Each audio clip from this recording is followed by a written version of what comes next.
Приветствую вас, друзья мои!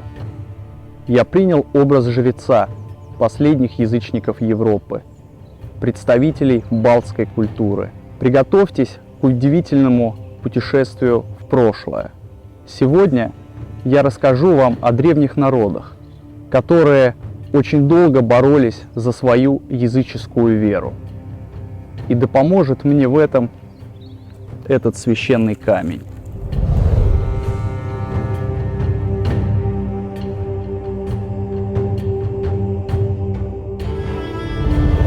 В одном из прошлых видео мы говорили о покорении Пруссии рыцарями Тевтонского ордена.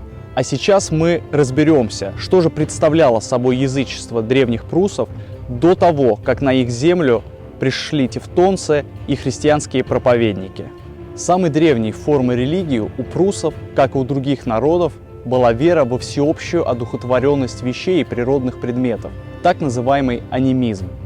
Согласно этой примитивной форме религиозного мышления, все вещи живут своей собственной жизнью, как человек, и обладают даже большей силой, чем он, позволяющей господствовать над человеком и управлять его судьбой. На этой ступени религия тесно связывалась с представлением, что все живет, следовательно, живет и сама материя, из чего бы она ни состояла: из деревьев, камней, гор, небесных светил. Все это способно чувствовать, так же как мы, радоваться или печалиться. Важно понимать, что у пруссов отсутствовала своя письменность, и все, что мы знаем об их религии и культуре, мы знаем благодаря поздним источникам того же Тевтонского ордена, христианских миссионеров и пап римских, которые пруссов просто называли чертовым племенем. Они не стеснялись в таких выражениях в адрес пруссов, как «самый дикий народ из язычников», «нечестивая толпа», «ужаснейшее племя», народ, охваченный более чем зверской дикостью. Тевтонский хронист Петр из Дусбурга, называя пруссов просто племенем сатаны, тем не менее описал их главное святилище Ромове. Ромове – это был религиозный центр всей литовской земли. Там находился верховный иерарх, к которому приходили с вопросом, видел ли он покойника, который прямо сейчас отправляется в загробный мир. Этот жрец постоянно поддерживал некий вечный огонь в святилище. Также пруссы после победы в битве приносили к нему третью часть добычи в жертву богам. В этом святилище находился колоссальных размеров дуб, который почитался священным, и полагали, что это излюбленное место пребывания богов. Вообще вера в священность деревьев, она характерна и для других арийских народов. Эта священность приписывалась силе деревьев исцелять больных. И если человек страдал каким-то недугом, он мог проникнуть в ствол дерева и, выйдя оттуда, полагал, что он исцелился. Далее, более детально, это святилище описал монах-доминиканец Симон Грюнау в своей прусской хронике. Вот сейчас будет интересно. В 523 году два прусских героя, Брутенис и Вайдевуд, основали святилище в Ромове. И они принесли сами себя в жертву богам, бросившись в костер прямо перед тем самым священным дубом. Этот дуб обладал очень густой кроной, которая в момент дождей не пропускала через себя ни капли воды. И средневековые авторы говорят о том, что этот дуб каким-то образом был вечно зеленый. Он был огорожен тканью, за которую пройти имел право только Криви. Криви – это тот самый верховный жрец всего балтийского язычества. И ему иногда помогали старшие такие помощники-жрецы Вайделоты. В этом дубе находилось три отверстия, в которых располагались изваяния идола трех главных прусских богов – Перкунос, Патримпа и Патоло. Перед идолом Перкуноса постоянно горел огонь, поддерживаемый жрецами. Перед идолом Патримпа располагалась корзина, в которой находилась змея.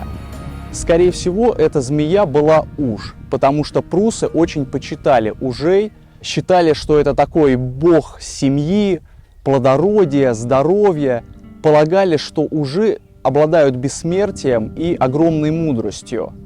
И пруссы верили в то, что уж может превратиться в человека. или души умерших предков могут вселиться в ужа. И поэтому, если уж покидал дом, это считалось большим несчастьем. А перед последним идолом Патулу просто лежали черепа человека, коровы и коня.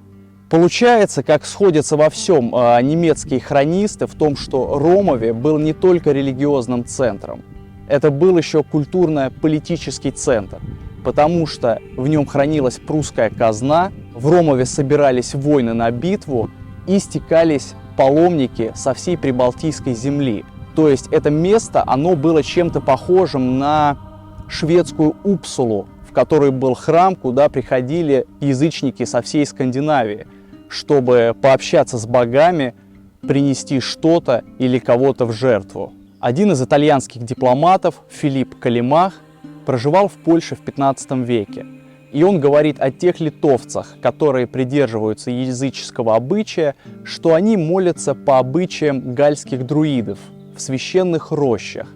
То же самое он говорил и о латышах, что они молятся на открытой местности, не строят никаких храмов, отсутствуют у них какие-либо колонны и священные изображения. Чем они отличаются от римлян? Для Тевтонского ордена в первую очередь была важная задача уничтожить прусское жречество. Впервые о жрецах упоминается в договоре от 1249 года, в котором пруссы обещают ордену не терпеть у себя впредь языческих жрецов, которые подходят к покойнику на похороны и начинают молиться о том, чтобы тот избавился от адских мук. И лживо они смотрят на небо, восклицая: «Вот вижу покойника на коне со своей свитой, держащего меч в руках, в другой руке у него птица-сокол». И таким образом они отправляются в загробный мир. Чуть позднее орденский хохмейстер Зигфрид фон Фейхтванген издает указ, сурово карающий еврея, чернокнижника, жреца, вайделота и всех тех, кто при помощи дьявола и в славу его борется с христианской религией. Благодаря ранним орденским документам мы можем взглянуть на семейную жизнь пруссов. В некоторых договорах пруссы обещают ордену впредь не иметь у себя нескольких жен и не продавать дочерей, а отцы обещают не покупать жен себе и своим сыновьям. Таким образом, мы понимаем, что у них было очень распространено многоженство, продажа дочерей и, в принципе, торговля женщинами. Но существовал у них обычай еще более скверный. Они умерщвляли девочек. Папа Римский в одной из булл в адрес пруссов пишет, что мать, сколько бы она ни родила дочерей, она их убивает и оставляет только одну. Таким образом, противясь Божьей заповеди плодиться и размножаться. И аналогичную информацию подтверждает также Петр из Дусбурга. Говорит, что девочек они убивают, а мальчиков сохраняют для войны. Пережитками прусского язычества начали очень интересоваться в эпоху Реформации. И с учреждением нового Кёнигсбергского университета в 1544 году прусский герцог Альбрехт назначает на пост ректора Георга Сабинуса, который в частной переписке кому-то жалуется на судьбу, сетует за то, что она бросила его в такую ужасную страну к поистине ужасным людям, Ферукс Оминум Генум, которые почитают змей и приносят жертвы перед закланным козлом. То есть за столетия, протекшие после покорения пруссов, христианству, конечно же, удалось победить какие-то пережитки. Но, как говорит Симон Грюнау, тот самый прусс, который считал себя христианином, ходил в церковь, молился, причащался, спокойно шел потом и молился своим башкам и не чувствовал в этом никакого противоречия. Даже те люди, которых немецкие хронисты называли жрецами-вайделотами, скорее всего, это были просто такие местные колдуны. И когда они молились своим богам, они просили их исполнить просьбу во имя Отца и Сына и Святого Духа. Надеюсь, наше путешествие в прошлое помогло вам лучше узнать историю балтских язычников. Вы только задумайтесь. Германия крестилась примерно в 750 году. Русь в 988. А балтские язычники постепенно начали принимать христианство, начиная только с 13 века. И вплоть по 17 век они продолжали исповедовать свою аутентичную религию. О высшие силы!